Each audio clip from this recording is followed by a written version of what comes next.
You know how the saying goes, if you can make it in New York City, you can make it anywhere. And this couldn't be more true. So this is a saying for a reason, and that's because it's not easy to have a life in New York City. It's a hard place to live. So in this video, I'm gonna share with you 10 tips on how you can live in New York City like a pro. There's one thing that I think makes or breaks people's experience in New York City, and that is picking the right neighborhood to live in when you move here. There's no such thing as the right neighborhood. Like, what is the right neighborhood for one person may not be the right neighborhood for another. It's a personal choice. And you're probably thinking, okay, Lauren, well, that doesn't really help me because what's going to be the right neighborhood for me? It's tough to say, and only you can truly figure this out. But what helps is a level of self-awareness and actually spending time in the different areas that you potentially want to live in so you can see it for yourself. When I say spending time in the different neighborhoods that you potentially want to live in, I also mean spending time there at all different times of the day, night, morning, evening, literally all different times, because you might love one neighborhood during the day and hate it at night or vice versa. So that's why I want you to spend as much time there as you possibly can. Now, you may also be thinking, okay, Lauren, that's great, but I live so far away, I can't get to New York City to actually be able to experience all these different neighborhoods. Now, this is a tough one because I definitely advise you to, any way that you possibly can, try to spend some time in the neighborhoods that you're considering. But if you really can't do this, research, watching YouTube videos like this, looking at the actual neighborhood as much as you can online, and asking people online or people you know that are in the neighborhood about the neighborhood is really going to help you in this type of scenario. It's really not the best way to go about it. I really think that you should experience the neighborhood for yourself, but if you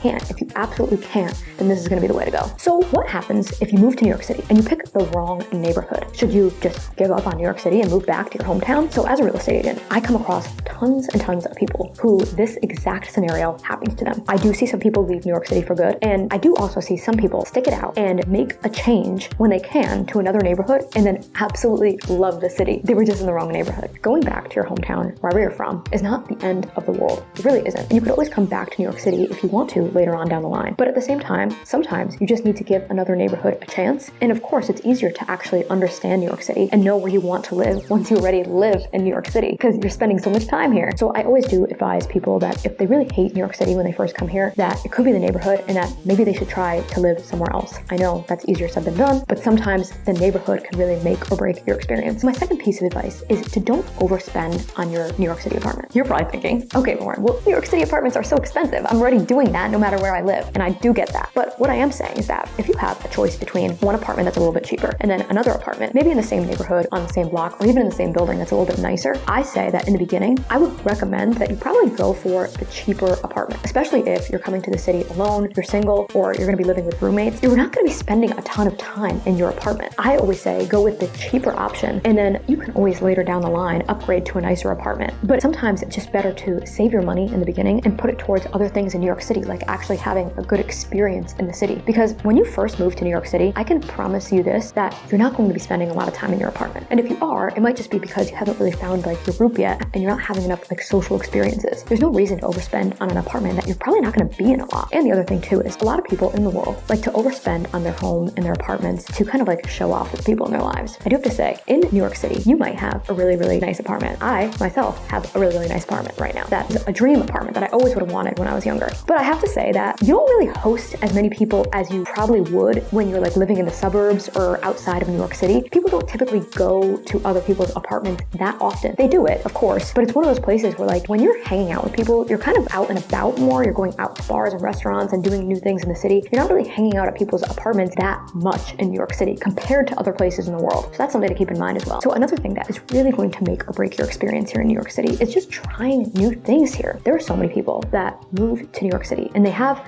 this big picture of New York City built up in their head and they're so excited to move here. But then when they do, they're kind of in their comfort zone and they're not really trying enough new things when they get here. And that is the one thing that makes New York City so unique, is that you're able to try so many different things and completely leave your comfort zone here. Whether it's trying new food, whether it's going new places, there's so much to do here. Put yourself out there as much as you can when you move to New York City. So my fourth tip is going to be, make sure you actually leave your New York City neighborhood. A lot of people move to a neighborhood that they hopefully love in New York City, and they kind of get in another type of comfort zone where they actually just kind of stay in their neighborhood and they don't really venture out to other areas of the city. This is a huge mistake because New York City has so many different neighborhoods. Literally, as someone who's lived here for years, as someone who's a real estate agent here, I'm learning new things about New York City neighborhoods every single day. And that's because there's just so many neighborhoods. And I'm not even talking about just within Manhattan. If you look at the other boroughs as well, there's just so much to do, see, and so much going on here. And I think that people just get in this bubble where they stay in their neighborhood, or they're living downtown, they just stay downtown, or same with uptown and midtown. It's like they just get stuck. There's so much to explore here. So get out of your comfort zone and just leave your neighborhood. My fifth tip is going to be to learn the transportation options as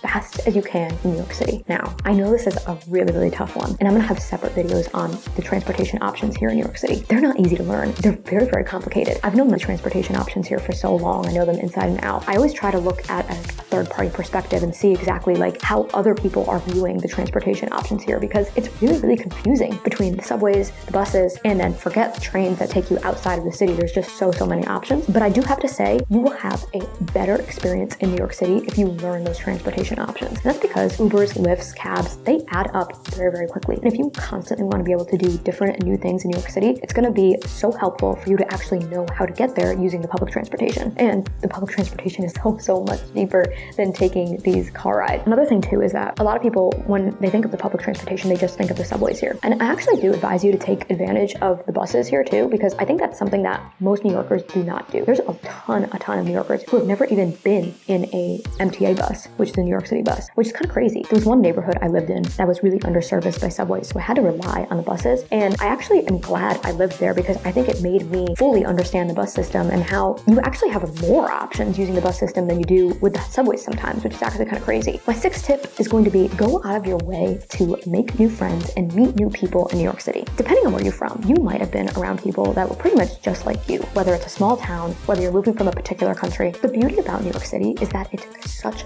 a melting pot. And not only with people from all around the world, but also with the type of people that you're meeting every day. People with all different types of hobbies and interests. And I think that's what makes New York City so beautiful. At least that's one of the reasons that I love New York City so much, is that you can literally find friends here with any type of similar interest. Trust me, they're here. You just might have to look a little bit hard to find them. So there's two things that I see happen. Sometimes I see people moving to New York City alone, and they don't go out of their way to meet new friends, and then they just become really lonely and they have a horrible time here. So the second thing I tend to see is if people move here with a boyfriend, girlfriend, or they move here with a friend from home, and then they kind of stay in their bubble and they don't branch out to meet new people. That's also such a big mistake, because you're not going to get the full experience of New York City if you're just spending time with that person that you came to New York City with. So I definitely recommend, if that's your experience, branch out, meet new friends separately, and then bring them together, because that way you can really put yourself out there and give yourself the opportunity to meet new people on your own. My seventh tip is don't go to tourist traps. Better yet, completely avoid tourist traps. I do have to say, there are some touristy things in New York City that everybody should probably see once in their lifetime. Let's take a look at Times Square. So Times Square is a huge tourist trap, but I do have to say that there's nothing like Times Square in the entire world, and I do think that everybody should at least see it once in their life. I definitely am not saying to spend a lot of time there when you move to New York City, because you're just going to go crazy with all the tourists and you're not going to see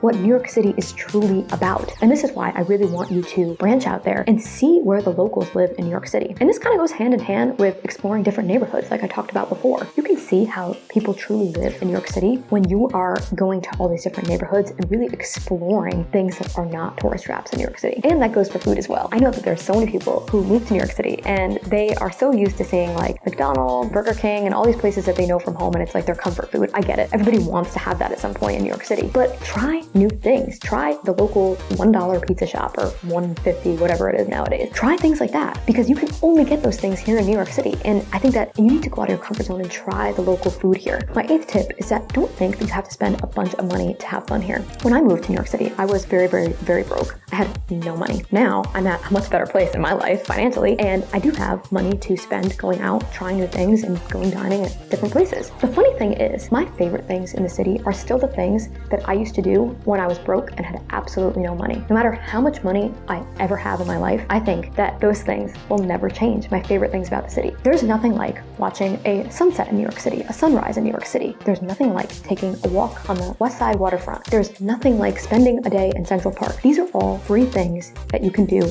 at any point in your life in New York City. And I can go to the fanciest restaurant in all of New York City. And at the end of the day, I think my favorite memory will probably be me taking a walk getting there. It's so simple. Sometimes I think that people just complain because you need so much money to go out here and have a good time. And I think the most beautiful things about New York City are probably also the most simple and the most budget friendly. So get creative, look for free things to do in New York City or cheap things to do in New York City. If you look hard enough, I promise you, you will find them. My 9th tip is don't feel weird or bad about yourself for having a roommate here. Now, across the world, most of the time, people tend to live with roommates in their early 20s, mid 20s, and they kind of phase out of that after that. Now, in New York City, there's really no age limit on roommates. People live with roommates at all different ages in New York City. It really just depends on people's lifestyle, whether they're engaged, married, or living with a boyfriend, girlfriend, but people don't feel weird in their 30s, 40s, 50s, later on, living with a roommate, because it's not weird here. People do it all the time, especially if you're temporarily in New York City and you really just need a place to stay for a year or two or less than that. It's not weird at all to live with a roommate. So you should never feel bad about yourself for having to live with a roommate to make it cost efficient for you. That is completely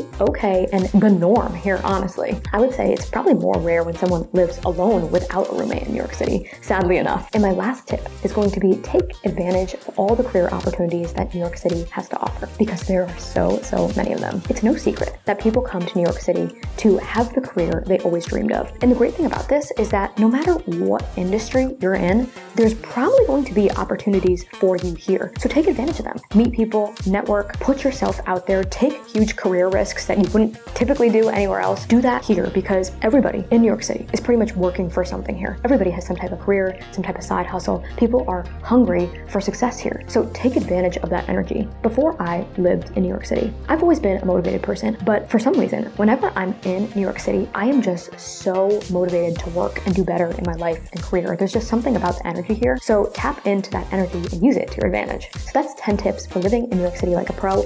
I want you to have the best experience when you live here. And I would love to know from you guys, which tip do you think was most helpful? As always, I just love hearing from you guys.